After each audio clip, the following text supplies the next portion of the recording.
my peeps, this is Tarot with Kittens, Weights, and Tarot, and I'm bringing you a deck review of the Anubis Oracle. This is something that was on my Amazon wish list for a little while, and I was having trouble connecting to some of the images that I saw online, but since I do love everything Egyptian, I decided to go ahead and give this a go, since that is my forte, that is my thing. So let's go ahead and take a look. So this is a massive box, by the way. It's like a book, and it does have a book inside. So it says it's a 35 card deck, and it does include a book. It's a journey into the shamanic mysteries of Egypt. So Nikki Scully and Linda Starr Wolf, and illustrated by Chris Walder. Okay, so this is the side. This is the back.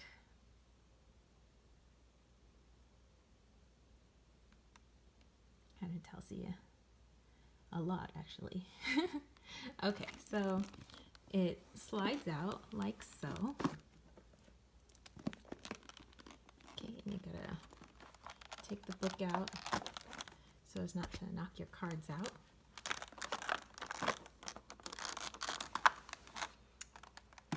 Okay, and I'll put our deck there for right now so we can take a look at the book.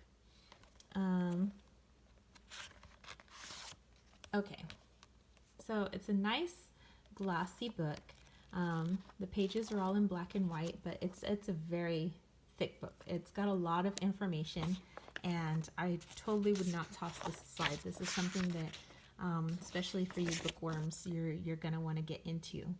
Okay, so it is kind of set up with the first 22 cards, kind of like the major arcana, kind of, I say. And then it has the 4 suits or the elements, and then it has some composite cards. And it has different layouts and sample readings that would go along with these types of cards. So this is a deck I would not take lightly, not that I take any of my decks lightly. But if you want to go deep, this is, to me, I think, something along the lines of doing a meditation with this. So if you're going to do a reading for somebody, this is going to be at least an hour long reading because of all the depth, the information, the meditation, and the shamanic journeying that needs to go along with this. Then yeah, you're going to have to definitely spend some time.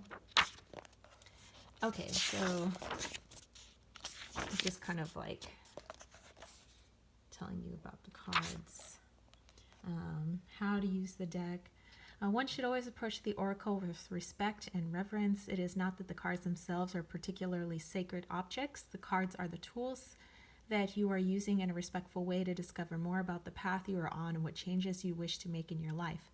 The reverence lies in honoring that you are connecting with the divine within and seeking guidance and support from that which loves you deeply.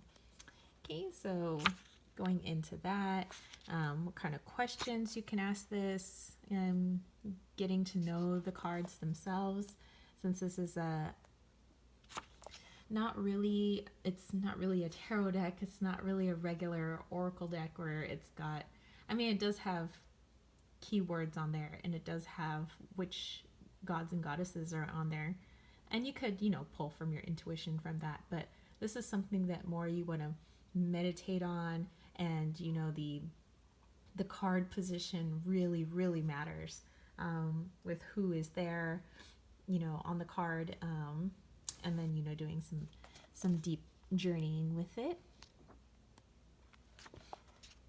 Okay, and then it has your opener. So they suggest that you use Anubis. Like, you could shuffle him into the deck, but they do say maybe take him out and put him out on top of the deck so that he can protect you as you are doing your journeying. He is kind of like the person that will open the gate for you. Okay, and then it goes into all the cards, meanings and such.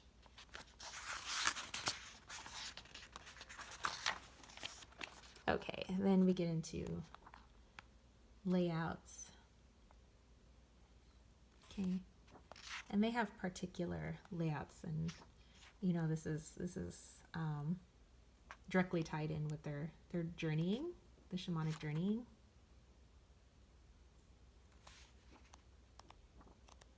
So some beautiful layouts. I haven't tried out all the layouts yet. This is a deck I am still working with, and I'm really, really glad I got this deck. So it has very simple backs. It's just got the eye. Some people call it the Eye of Horus. Some people call it the Eye of Ra. It's not too glossy. It's just, smooth enough so that you can shuffle it. It is a smaller deck for an oracle deck, but okay, well, you'll see. Okay, so let's go ahead and take a look at these cards. So just looking at the images, at first I'm like, well, this art isn't anything to write home about. I mean, it is nice art. I think it's really nice. But there is so much power behind these images. And by the way, it's very nice cardstock. It's nice and thick. Those of you that like nice thick cardstock, it's so powerful. So let's say like for Ta, if I were to hold this card and I go into a meditation, okay, well, let me tell you about my experience. Okay, so I busted out this deck. I was using the book and I was reading, and this was the card that came up. I was looking for, who would help me, who'd be the first person or persons to help me in my journey, and these three came up: Toth and Kepra. So I closed my eyes, got myself into my meditative state, and I could clearly see them as if I were dreaming. But I knew I wasn't dreaming yet. I was still awake and I was in my meditation. I can, hear the sounds of my house. I could hear my cat running around. But I could clearly see them in my mind, and I could clearly hear them talking to me. And just seeing them, I started crying. I could feel the tears running down my face, and it sounds like I'm a weirdo, maybe a little crazy. But I thought I was crazy. I was like, what the heck? It was like every fiber in my being felt like I was in the presence of something really great. And a lot of people said that that's happened with them whenever they've connected with like an archangel or source, or when they're off doing their journeying. And that's never happened to me. And I've always wanted to connect with a deck that way. And I've always been like, oh, well, maybe I'm just not like an emotional person. Like I don't connect that way. Or, I do my little meditation, then I write stuff down in my journal, and, and la-di-da.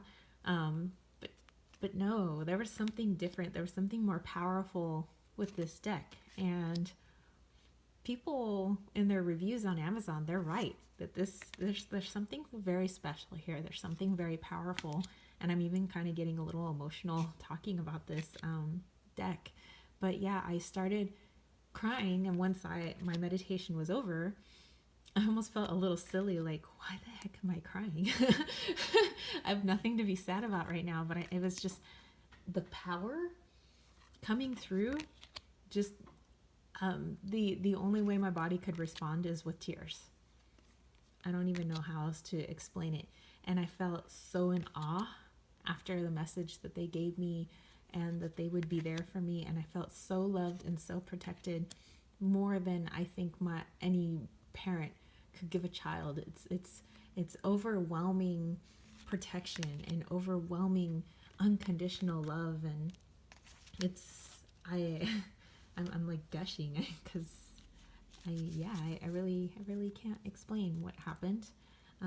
Maybe if something like that has happened to you, please let me know in the comment section below. I definitely want to talk about this. Sorry, I kicked it with my foot. This is something I want to talk more about. Like if people have had experiences like this before, or have this deck and experience something very similar, or I don't know. I'm into it. So, let me know. Okay, so I'm actually going to end it there. Let me know if you have any questions, comments, definitely. I want to connect with this more before I would attempt to use this for a client reading. But, check out all my information in the box below. Okay, so that is it. That's all I have for you guys. So I'll catch you later. All right, peace out.